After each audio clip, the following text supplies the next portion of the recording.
As much as I love whipping up an old fashioned after a long night at work, sometimes it could be that much nicer to make it in advance so that future me can enjoy one that much quicker. And if you feel the same way, then this episode's just for you, because today we're gonna learn how to batch an old fashioned.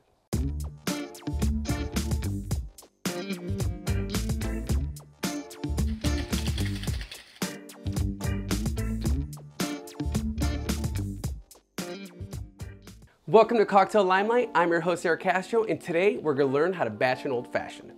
Now don't get me wrong, I love making an old fashioned. It's something I take great pride in.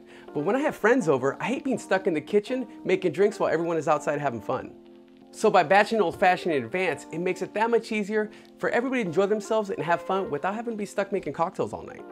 And not only that, but this is also perfect for taking on camping trips, for taking on the road, when you're going to an Airbnb, what have you, because you already did all the work in advance, so all you have to do is pour it over ice and enjoy.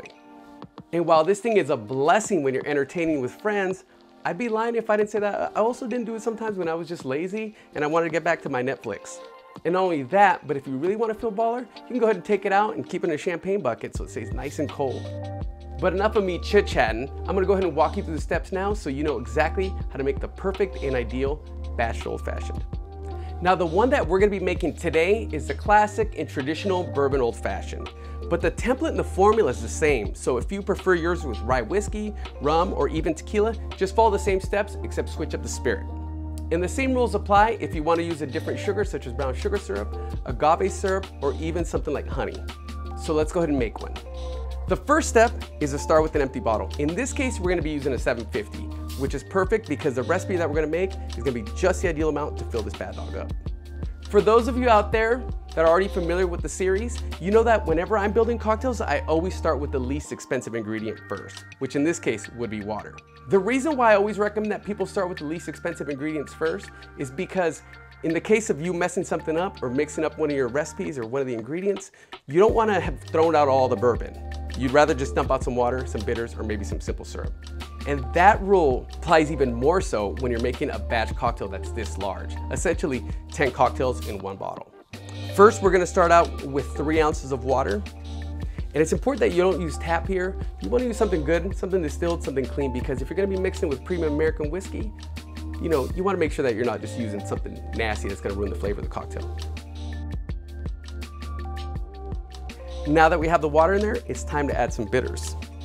In this case, we're gonna be doing some Angostura, and what we're gonna be doing here is exactly a 1/2 ounce. Now be very careful because Angostura bitters can stain, so make sure that you have a little towel out or you're building on top of a bar mat. So far, we have bitters and water in this jar. Now we need to add some simple syrup. And for that, we're gonna be doing 1.75 ounces. So I'm just gonna pour the simple here, take it all the way to 1.75, and go ahead and pour it down that funnel. Now we have water for our dilution, we have bitters for the complexity, and a little bit of sugar in there for sweetness. But it's not an old fashioned until we add a little bit of booze. So right now, we're gonna add 20 ounces of good old American bourbon.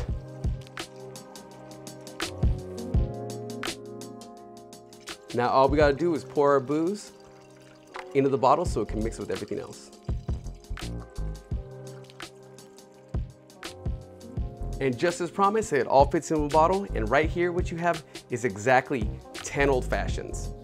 And the beauty of this is it already has all the dilution, it's picked up its water content, it has the bitters, has sugar, everything in here is ready to go. All you have to do is just pour it over ice and garnish with a lemon twist, and you're good to go.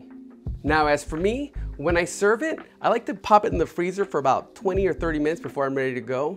That way you're getting extra cold. However, be sure not to forget it in there or it'll get slushy. The alcohol content's high enough that it won't really freeze solid, but it'll get kind of chunky. Might not be ideal. All you have to do is pour yourself 2 ounces over ice. Give it one quick stir. Then garnish it with a twist.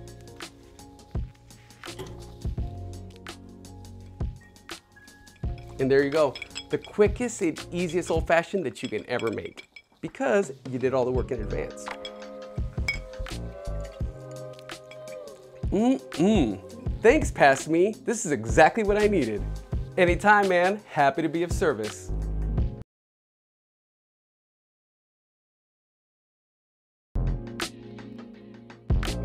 So there you have it, folks. You learned how to batch an old fashioned, but not only that, you actually learned a slew of drinks from watching me do this, because you can make a rum old fashioned, you can do this with cognac, you can do this with rye.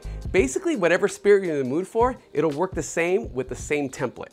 And a good friend of mine out there, when he saw me doing this, he said he felt like I was cheating. But here's the thing, the work and the craft is still going in the cocktail. It's just happening in advance. And the best part is that when you batch one of these and stash in the fridge, it'll last indefinitely. I've never had one go bad, and honestly, why would it? It's fortified. It has a high enough alcohol content that it's not gonna turn. So it's ready for you whenever you want it. So what about all of you out there? How do you feel about batch cocktails? Do you feel like it's cheating, or do you think it's just doing a little prep work to make things easier for you down the road? Let us know in the comments, and if there's any other cocktails that you would like to learn how to batch, leave them down there and maybe it'll be featured in a future episode. But until then, be sure to muddle that like and subscribe button so you can be notified of any future episodes. In the meantime, if you'd like to dive deeper into the world of craft cocktails with me, be sure to check out the Bartender Large podcast, which I host over on Spotify, iTunes, and anywhere else where quality podcasts are found. And with that said, thank y'all so much for tuning in, and we will see you again next week.